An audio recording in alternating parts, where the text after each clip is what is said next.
Hi, and welcome to Pixels and Points, a Red Rock review. I'm Susie Brown. I'm a media buyer planner here at Red Rock Advertising, and with me is Matt Nelsen. I'm the digital media director at Red Rock as well.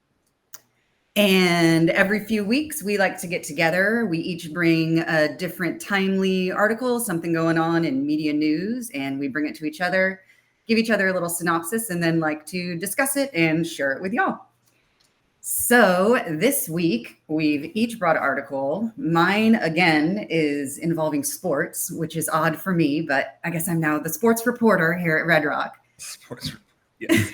But what I brought was something I thought was really interesting.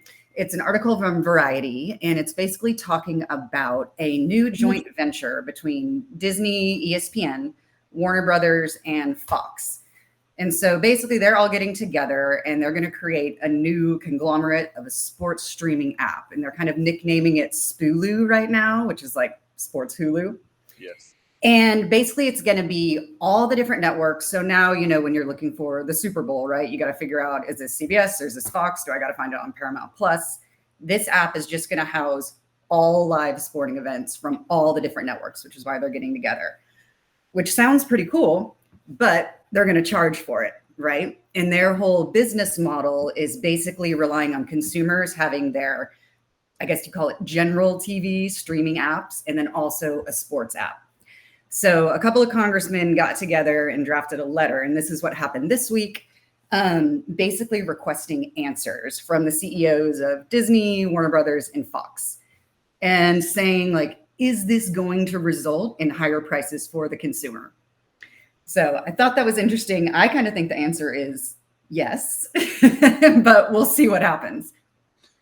Yeah, I think that they're actually I skimmed the article real quick just to take a look at this, but it looks like NBC Universal and Paramount are going to be out. So that's CBS and NBC. They're not going to be in it right now. They might be, but yeah, no, the other one is just, it's a huge amount of sports that are going to be on this sports package. So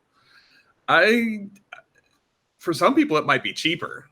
I mean, even if right, if you're only watching sports. Well, I'm thinking of the people that like subscribe to every single one of these like networks so that they can watch sports. Now they'll just be able to go there and be able to watch it on NBC and CBS, and they'll get everything they need. So it might be a good, but for somebody like me or maybe you that'll subscribe just for like one season of sports for something. I mean,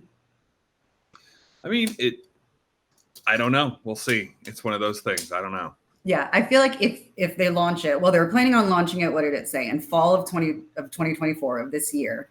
But the DOJ is also planning on investigating this. So if it happens, I think it would be definitely interesting. Like, as me as a consumer, it'd be attractive to me, because kind of what I do is whenever there's a big game coming up, I got to figure out if I have this app, and then I buy the app and then I cancel it. So makes it easier. But yeah, interesting to see if it'll actually be able to happen. But I'm sure that if it did, I mean, they all want it to happen. They're going to make a lot of money on it. Yeah, I think that they need to try to include NBC and CBS, because some of the pain that I've had over the past few years being a Houston Texans fan was Houston having, you know, the only broadcast that you could watch of the game was on the Houston local CBS station, because in Austin on the CBS station, they'd be playing the Cowboys game, because for some reason you would schedule the Cowboys game and the Texans game at the same time. So I was always out of luck to watch my Texans game because it was only broadcast on CBS there. Or if I, subscribed to CBS, I could actually, like the CBS Paramount Global, like, but it was just one game. Like, why would I want to subscribe? So if they keep everything on these and a lot of the games for a lot of the different college and NFL teams and NBA and NHL, like if it's all mostly on these things, I don't see it being like it's going to be a pretty big force. Yeah, for sure. And they said, of course, no pricing announced yet, but we'll keep an eye on it. I'm sure it'll be many tiers. They still need to work on their digital sales for this kind of stuff online. Well, yeah, that's the next thing. Is I'm sure they're going to be huge minimums in how you get in. there's going to be lots of, run of station, and you're just going to run all the way across their entire sports package, and you never know what you're actually going to be. You're not going to be in big games, or if you can pick and choose, right? By one time onlys for NFL centric programming, and it'll be anything from just a talk show to, college games, and you don't know what you're going to be on. Yeah, for sure. I don't know. That'll be interesting. For sure. All right. You want to jump to mine? Sounds good. All right, let's pull it up. All right. So, as I like to share, I am a cord cutter aficionado. I love cord cutting as the digital media director. So, one of my favorite things that have come out lately is all the talk about ATSC 3, which is a new broadcast standard, which means that right now we're only on ATSC 1, which is an over-the-air kind of a broadcast standard. Mm-hmm. With the ATSC 3, they've solved a lot of the problems that you were getting with ATSC 1, which was you're getting ghosting, you're getting interference, you were getting it basically killed all of like the small portable televisions that we used to have way back in the day, where like the old rabbit ears. Like you're able to have it at the football game. I remember seeing people at like the football game with their little portable televisions. They were watching some of the broadcast on their screen. So what ATSC 3, just to give you a backup, is that it solves those problems. Your antenna only has to be so big, and it's something that you can actually bake into a cell phone if you wanted to. So people can watch broadcast television on their cell phone. Now, with that, ATSC 3 also has the ability of working, with the internet, to where when you're getting the signal at home, you can respond back to the station or to whatever with, hey, I subscribed to CBS All Access, or I guess Paramount Plus is what it's called now. I've subscribed to that. So you would actually be able to get your Paramount Plus kind of like stuff, like if they have a specific channel that's showing Paramount Plus television channel stuff, then you'd be getting that from the station rather than, just CBS. So you could actually get CBS and you could get extra stuff, but you'd have to, they have a little DRM lock on there. Right. So you could watch like all the local programming, but then also all the prime time and all of that. Yeah. Even beyond like the My TV and the Cozy, which are broadcast now, all of those would be on this, and everything can be HD. And the other part of ATSC 3 is that they can broadcast in 4K now. So you can actually get the better quality over the air than you could ever get over the internet, because no internet company is going to want you streaming 4K. Exactly. So this comes to the next biggest step, which I didn't think this was going to happen for a while, but I guess it has, is at C3, or what is it, CBS? Oh, what's the big consumer electronics, CES? Okay. There was a company that was called Roxy. So I was scanning the article looking for their name. There's a company called Roxy. And what they did is they were able to stream music to you Pandora style, or, Spotify style, over the ATSC 3 TV. Okay. So you're able to go on your phone, like click which station you wanted, and the broadcast signal would come over the screen, and it would go on be on your TV. So what they were is they got their program got really popular, and so a lot of people want to use it, and it kind of merged with this another program called Pearl, which, if I can find it, Pearl TV, which is a this is gonna kill me. They partnered with the Roxy app and the underlying and dubbed it Fast Stream, which is essentially what they've created now is a DVR for live TV through the ATSC 3 platform. Okay. With this, and I'm going down the rabbit hole with this, NBC Universal, this is where the actual story comes in, has adopted this program so that you can use Fast Stream on your TV with NBC Universal's app. So you can go on an app like you do on Roku or whatever. You go to your app and you can see all the channels and everything. You're going to be able to just do that natively on the TV, and it'll send the signal over the internet to, NBC Universal, but then the signal will be broadcast to you in high definition, 4K from the station to your house. So it's not taking up your internet. So is it going to be just the live feed from the broadcast stations? Because you said they kind of took that Pandora technology, or are you going to be able to select programming?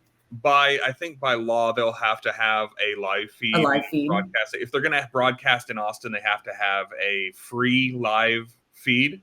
Well, right, for emergencies and all that stuff, right? But what they're going to have is on some of the sub channels, it's going to be just their app.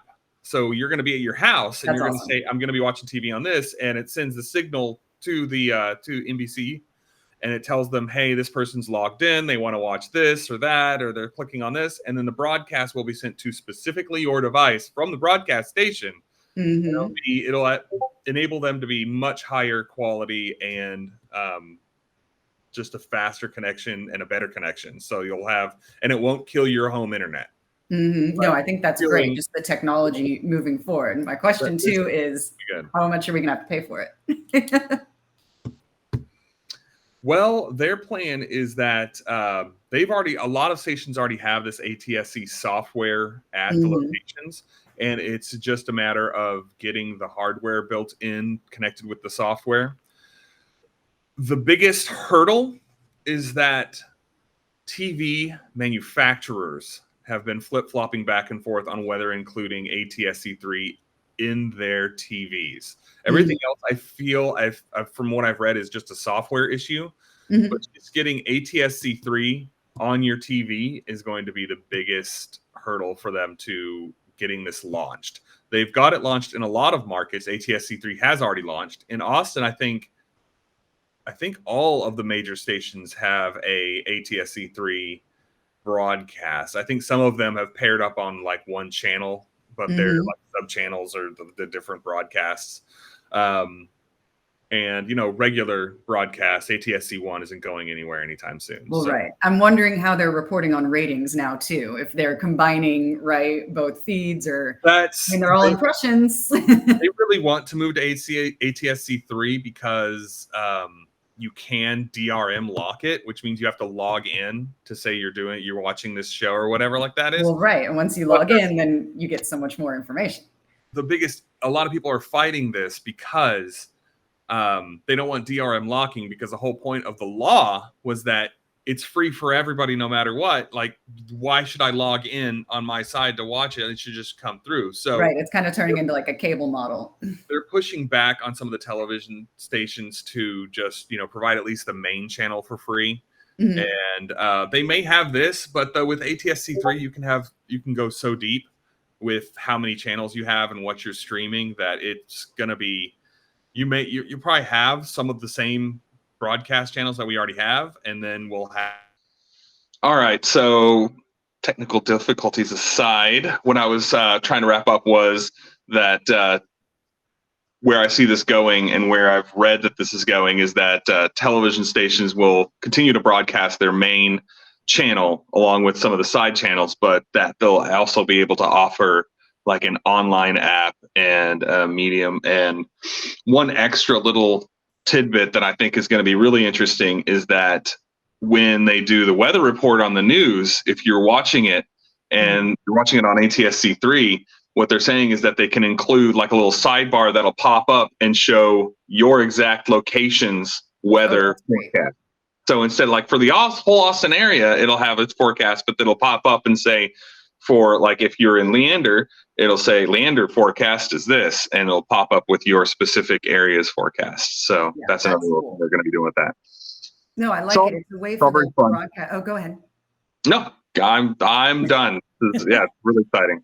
I was just going to say, it's cool, a way for the broadcast stations to kind of get a little piece of that business they've lost, right? With all the streaming and all that viewership going to the apps, it's taking it back into their court. Very cool. Let them, do a lot of the advertising be going back to them. So that'll be good. Yeah. All right. Awesome. Well, very interesting. I liked your article you brought this week, and looking forward to the next couple of weeks. We'll have some more events and more newsworthy articles to discuss. Very good. All right. See you later. All right.